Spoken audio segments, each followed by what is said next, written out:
So this project, this is a 6th grade project, and I'm always trying to find different drawing ideas. Some years we've done soda cans or candy bars. Last 3 did self-portraits. And this year I just wanted to completely change it up, and we decided to do casino face cards. And I give students the option. They can either draw the front side that has incredible design on it, or they can choose like a king, queen, jack. So they have the choice. And the main goal is to look at the card and draw every single detail. And I don't know, how many of you have ever just stared at a card before? And it's amazing how much detail. And before, when I was looking up this project, I just looked at a card and I'm like, wow, it's crazy how much detail and thoughts actually put into it.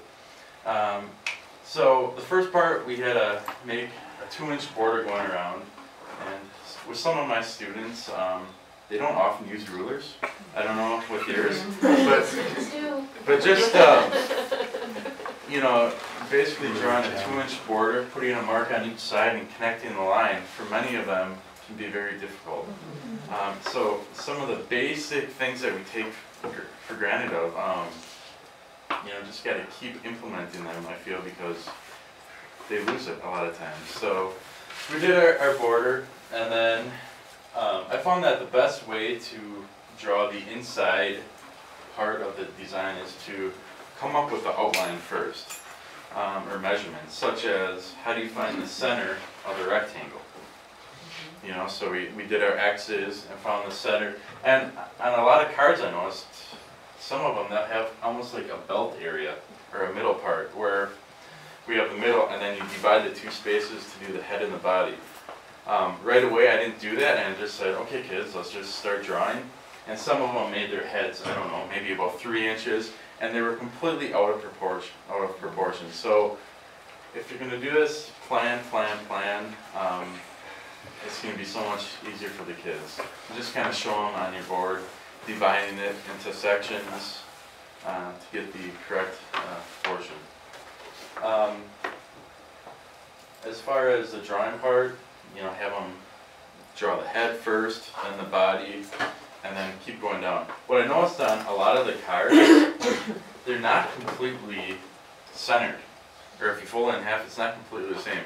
Usually the bottom, on some of the heads, one's a little off-centered compared to the top.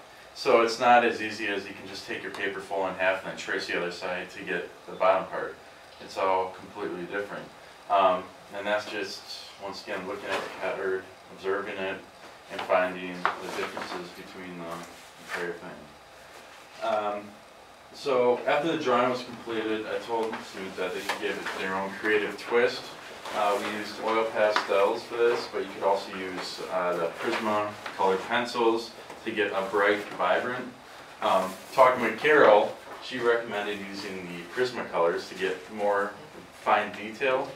I didn't have any, so the best thing was to use the oil pastels.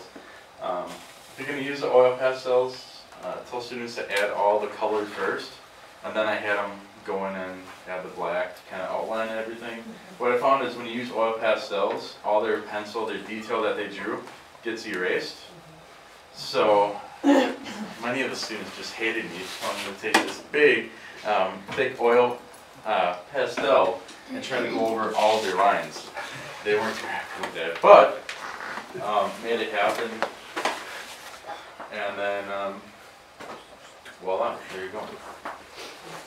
That's really good. Questions? I don't know, I found the kids really enjoyed doing it.